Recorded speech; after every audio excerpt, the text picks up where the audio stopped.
Yeah, guys, sometimes it happens. Let's talk about it. What is going on YouTube? I am Darian, the Bowtie Fragrance Guy, on a channel where I focus on fashion and fragrance. So if you're into fashion and fragrance, I hope you won't mind subscribing to the channel and make sure you hit the bell icon as well to ensure when I upload new content, you get notified. On today's video, guys, I'm going to be talking about some fragrances in my collection that I don't really wear anymore. I don't reach for these fragrances. Now, of course, because I have a lot of fragrances in my collection, that contributes to it to some degree, but that is not the only reason. So I have a few fragrances in my collection that I want to talk about, and I want to discuss the reasons why I no longer wear these fragrances. Not to say that I won't ever wear them again. I'm just saying when I look back over what I've worn over the past, couple weeks, couple months, or whatever the case may be, I haven't reached for these fragrances. Now, there's more in my collection that will fall into this category, and I chose these because they cover the gamut as it relates to the different reasons why there are certain fragrances in my collection that I just no longer reach for. So we're going to get into it coming up right after the intro. Fragrances in my collection that I no longer wear. So if you want to see what's on the list, you know the routine. Keep it locked right here. Let's get it.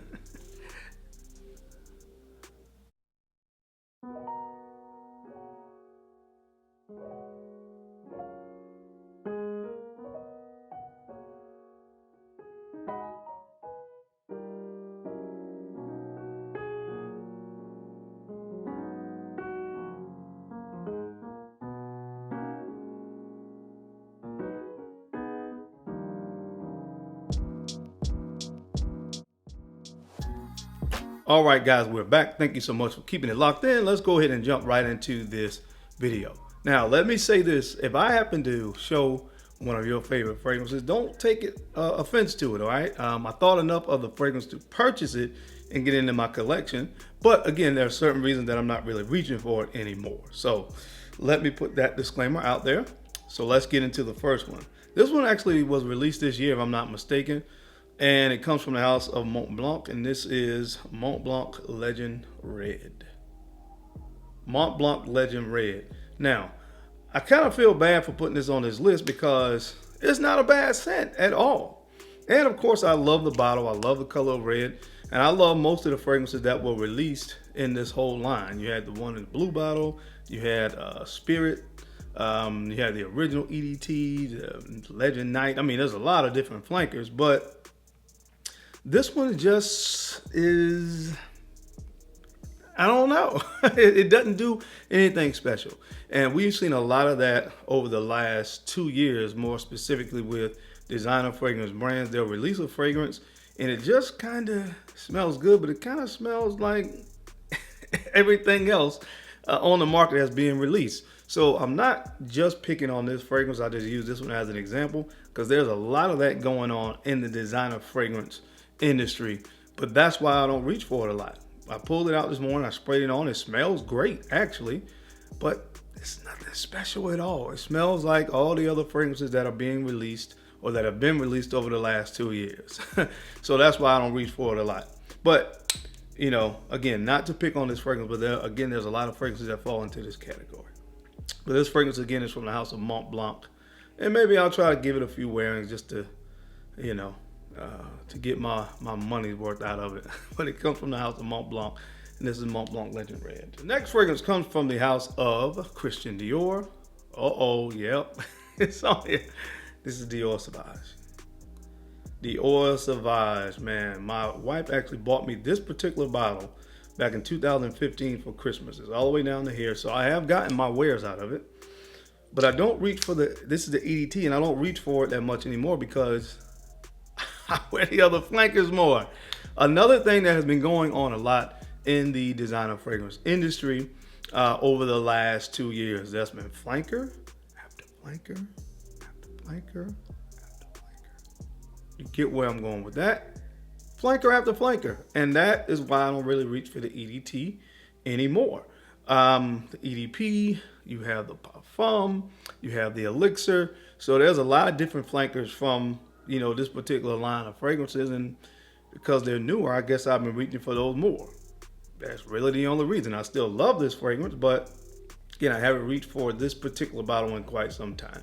So a lot of fragrances are falling victim to the flanker syndrome. That's what I am calling it. And this one is no different. And this is one of the classics, of course, for especially in the modern day designer fragrance industry from the house of Christian Dior. All right, this next fragrance actually comes from the house of Versace, and this is Versace Eros, and this is the Eau de Toilette. Now, as you guys can see, I have over the course of time gotten some use out of this. I've knocked out, you know, about a fourth of the bottle or something like that. So it's not that I hate it, but it's just, again, this falls victim to the flanker syndrome as well. In this particular case, I actually like the EDP better than the EDT.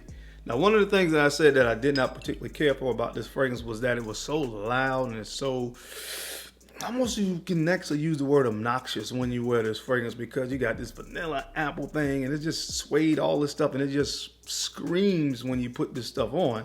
So I actually liked it when it came out with the Eau de Parfum version of this fragrance, and I got one of the big bottles.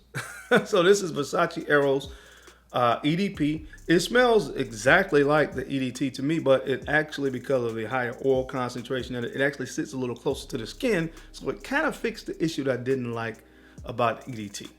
So I don't really reach for that anymore when I want to get that Versace Eros. I want to quench that Versace Eros desire that I have. I just reach for this big bottle right here, and this is Versace Eros EDP. All right, guys, the next fragrance on this list is a fragrance that comes from the house of Bentley, and this is Silver Lake. Silver Lake. And by all accounts, this fragrance smells great. It smells great. But like a lot of folks said when they smelled it, it kind of smelled like fragrances like Acqu Di Gio from Giorgio Armani. Kind of has that DNA to it. Dolce & Gabbana light blue. But the thing is, because those fragrances come from the more mainstream designer fragrance brands, oftentimes I want to go for a light blue kind of vibe or Acqu Di Gio kind of vibe. I reach for something, one of those fragrances. I don't reach for Silver Lake. And that's what happens a lot of times in the designer fragrance world as well. You'll get a fragrance from a lesser known brand that'll smell like a more popular brand. And I know a lot of you probably do that as well. You'll go for the more popular fragrance brand that smells very similar to the lesser known brand. So it happens, you know, again, I know I'm not the only one, but that's the only reason that I don't reach for this one as much as the others. So that's another issue that, you know, happens when you have a lot of fragrances that really just smell very similar. And the last fragrance that I want to talk about on the list today, this fragrance comes from the house of Azzaro, and this is Azzaro's Wanted. Azzaro's Wanted. I never forget when this fragrance hit the scene, man. It was around 2016 or 17, between 15 and 17. I'm not exactly sure off the top of my head, but it was around that time frame. And every time I would smell it, I was like, I gotta get this fragrance in my collection. And I have it, and it still smells great, but the flankers from this particular lineage of fragrances are so much better than the original. And again, it's not saying anything bad about this fragrance. It still smells great, but I just reach for the other one so much more. Wanted by Night, the Most Wanted, but you know, all those flankers. I reach for those a lot more than I reach for the original. Now, oftentimes when a fragrance comes out, the original is oftentimes the best one in a lot of cases, but that's not the case with this one. And although it still smells great, again, it just really can't compare to the flankers, especially Wanted by Night and the Most Wanted Parfum. So anyway, just a fragrance that I don't get a lot of, you know, attention anymore in my collection. Is from the house of Azzaro, and this is Azzaro's Wanted. But that is it, guys. That is my time. What are some fragrances in your collection that you are no longer reaching for? I would love to hear what fragrances you guys have in your collection that fall into one, both, or all of these categories. Make sure you put those fragrances down in the description box. As always, I sincerely appreciate you guys' time and attention to these videos. You don't have to watch, but you do, and I sincerely appreciate that. And don't forget to make sure you take a few moments to go ahead and like, comment, and subscribe, and make sure you are sharing these videos out to some other folks that you think could use this information or find it entertaining. Because I'm your main man, Darian. I'm the bow tie fragrance guy. I love to look good, and of course, I love the smell. Amazing. So until next time, guys, keep looking good. Keep smelling even better. I'll catch you on the flip side. Peace.